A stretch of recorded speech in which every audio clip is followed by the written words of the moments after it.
Hi, my name is Derin. When I was 13 years old, I didn't want to be a policeman, I didn't want to be a fireman, a doctor, or a lawyer. I wanted to be a venture capitalist.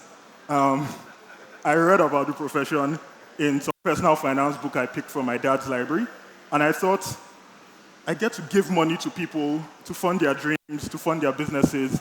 Sounds like a great gig. Now, I hadn't quite figured out where to find the money, where to find the people, how to evaluate businesses, but I thought it was a great gig. Over the last 8 years of my career, I've worked with tons of VCs looking to invest in companies and tons of companies looking to raise capital from VCs.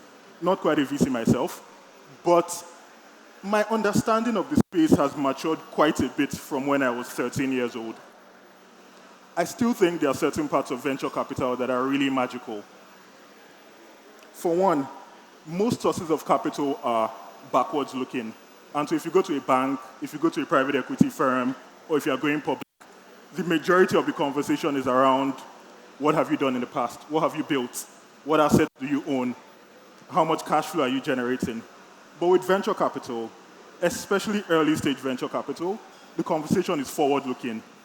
It is, what are you trying to build? If your vision comes true, how big can it get? And I think that is one of venture capital's strongest strengths because it allows us to fund visionaries, dreamers, innovators, all kinds of people who are looking to build things that don't yet exist.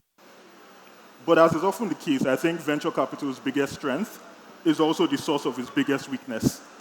Because when you're trying to evaluate a business that is kind of in the future, right, what do you lean on? You tend to lean on patterns. So when you say, how big can this company get? What you're really saying is, all the companies that have gotten big in the past, what have they looked like? And then you look at those patterns and you try to use that to, find the companies you invest in today. Now, while this kind of pattern recognition is core to how VCs make decisions, I think patterns are a useful guide, but they can also blind us. In 2013, when the term unicorn was coined, it was defined as a US-based a US-based company, less than 10 years old, valued at over $1 billion. The term quickly caught fire, took a life of its own, and today a unicorn is defined as a private company valued at over $1 billion. And the entire VC industry became unicorn hunters. Every VC was looking for what is going to be the next unicorn. Now, if you look at the initial 39 companies that were in the unicorn club, there were certain patterns that were very easy to see. 60% of them had one co-founder who went to an elite university, so top 10 universities in the US. 90% of them had previously worked in tech. The vast majority of them it wasn't a very diverse group. Straight white men from elite universities. And it's very easy to pick up that pattern. The ideal tech founder is a tech bro programmer that went to Stanford. And to her credit, Eileen Lee, who coined the term, specifically warned about this kind of pattern matching. But VCs being VCs, the entire ecosystem oriented towards a certain founder archetype. Now we're in 2023. We have over 1,200 unicorns. So a much richer data set than the original 39 companies. And to Endeavor, we decided to study these companies, and we looked at 200 unicorns, 100 in emerging markets, 100 in the US. And we decided to look at whether these patterns held true. Are there any commonalities behind the founders of billion-dollar companies?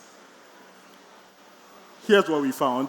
My apologies for the very complicated slide, but I will explain. So every line in this graph is the journey of a single founder. And every node in the graph is a key experience in that founder's journey. And so the places where you see the lines bunch up, those are the places where lots of founders have that specific experience.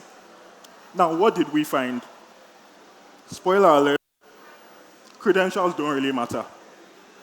Less than a third of the founders in our data set went to what you would define as an elite university. This is, think top 100 universities according to the rankings.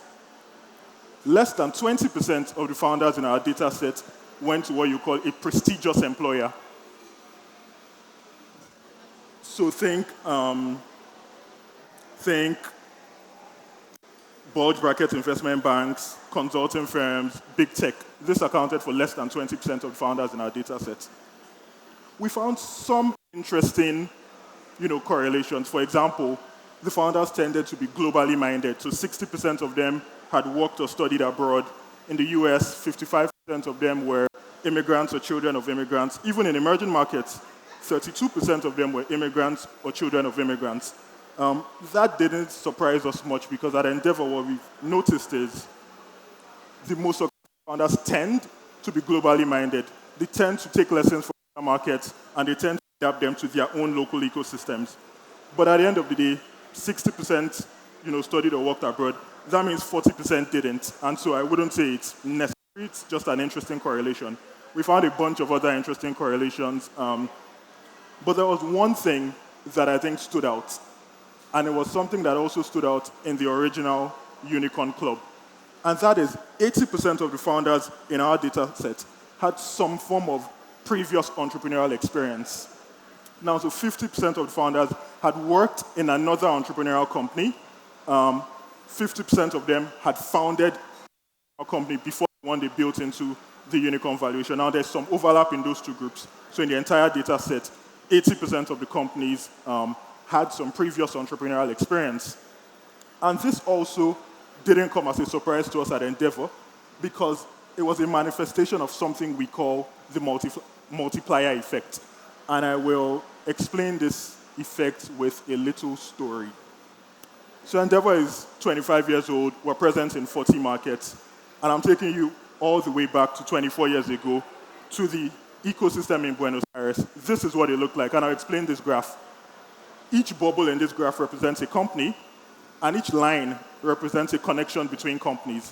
So what are these connections? It means the founder of one company worked at the other company. The founder of one company raised capital from the other company. The founder of one company was mentored or inspired by the founder of another company. And if you look at Buenos Aires in 1999, 17 tech companies founded in 17 years, not that many connections between them. Two of the companies here, Patagon and Meli, were some of the first companies Endeavor selected out of Argentina. Now, if you fast forward to 2014, this is what the graph looks like. Lots more companies, lots more connections between the companies. What I want to point out is that some of these bubbles are bigger than others. And the size of the bubble represents the amount of connections that company has with other companies. So the way to think about it is the bigger the bubble, the more founders that founder has invested in, trained, mentored, inspired. And so the big bubbles are the founders that have had an outsized impact on their ecosystem. And so when you think of the previous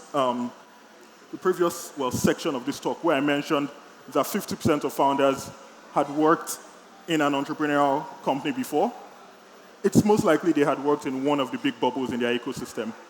And to illustrate this, I'm going to turn to the next slide, and what I'll do is pull out the 4 biggest bubbles and all the connections that they've made. So if I take out the 4 biggest companies, and I take out all the companies they've mentored, inspired, invested in, and trained, this is what the Argentine ecosystem looks like. It looks like we're almost back in 1999. Fewer companies, not that many connections between them. And this is what we call the multiplier effect. The effect that a handful of companies can have an outsized impact on their ecosystem by mentoring, investing, training, inspiring the next generation. And so the title of my talk is, Where Do Unicorns Come From? They don't come from prestigious institutions. They don't come from elite employers.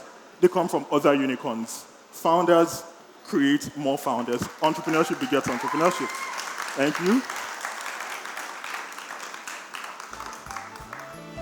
The consultant in me likes to summarize takeaways, and I know we have a diverse group here, so I have one takeaway for everyone. For entrepreneurs, it's pretty simple. Entrepreneurial experience matters. If you're thinking about founding a company, one of the best things you can do for yourself at this stage is probably to join an entrepreneurial venture, to join a company. If you've already started your company or you've already decided to start your company, then you can pull in that experience by bringing in other entrepreneurs into your journey, either as mentors or as investors. The second takeaway here is for investors, and it says patterns should guide us. Patterns should guide us, but not blind us. And as someone who's spent a lot of time working with investors, I understand the importance of pattern recognition in evaluating companies. But I think when you lean too heavily on a pattern, you can fall into bias. And so while a lot of the experiences we studied might look like they're relevant, in the global context, I think in our ecosystem, which is still pretty nascent, we have to be wary about the patterns we're starting to lean on, about the ideas we have of what a successful founder should look like, about the groups of people we are funding. And so I think, for the investors in the audience, when you go back, have these conversations with your team and understand that even though patterns can guide you, they should not be a crutch to lean on. And then the final takeaway is for the policymakers here, and it's that big bubbles matter. The vast majority of policy initiatives I see around entrepreneurship are focused on quantity. How many entrepreneurs can we support? How many people can we mentor? How many people can we train? And I think that is valid, and I think that's super valuable. But I do think there's a role for focusing on quality. Because as we identified, a handful of companies make the biggest impact on the ecosystem, right? And so if you find those companies, if you support them, if you help accelerate their growth, and if you provide them with a platform to pay it forward, then they are the ones who will mentor, who would invest, who will train, and who would inspire the next generation of entrepreneurs. And so, like I said earlier, where do unicorns come from? From other unicorns. Thank you very much.